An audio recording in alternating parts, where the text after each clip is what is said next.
एक छोटा सा द्वीप लोहे की जंजीर से मजबूती से बंधा हुआ था। जब शियाओ शुआई और उसके साथी करीब पहुंचे तो उन्हें पता चला कि बंधा हुआ द्वीप नहीं बल्कि एक बहुत बड़ी सुनहरी मछली थी। सुनहरी मछली रो रही थी और दुख से उसकी आंखों से आंसू बह रहे थे। असल में जब वो खाना खा रही थी तो गलती से समुद्र में एक मछली पकड़ने वाली नाव निकल गई थी।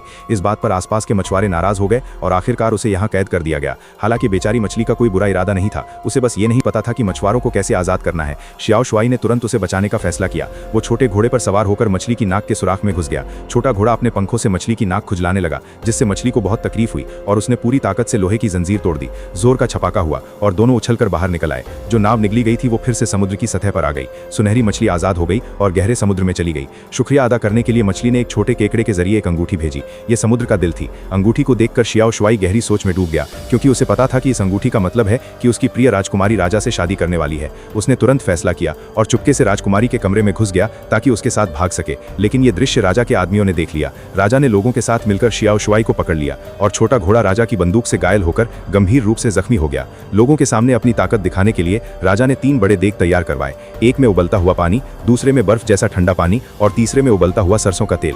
घोषणा की गई कि अगर शियाओ शुआई इन तीनों देगों में कूदकर जिंदा बच गया तो उसे छोड़ दिया जाएगा। उसे पहले देग में धक्का दे दिया गया। राजकुमारी ने जल्दी से अंगूठी उतारकर देग में फेंक दी। अगले ही पल शियाओ शुआई बाहर निकल आया और दूसरे देग में जा गिरा। फिर वो तीसरे देग में गिरा और काफी देर तक बाहर नहीं आया। राजकुमारी निराश होने लगी। इसी समय एक डैंडेलियन का फूल देग में गिरा और शियाओ शुआई सुनहरी रोशनी के साथ बाहर आ गया। असल में ये सब घायल छोटे घोड़े की वजह से हुआ था, जो दुनिया के आखिरी किनारे तक गया और जीवन का फूल ले आया था। राजा ने इस बात पर यकीन नहीं किया और खुद उबलते पानी वाली देग में कूद गया। अगले ही पल राजा के साथ एक बुलबुला बाहर निकला जो उसे उत्तर पश्चिम की ओर ले गया। इस तरह शियाओ शुआई नया राजा बन गया और फिर वो राजकुमारी के साथ हमेशा खुशी से जीवन बिताने लगा।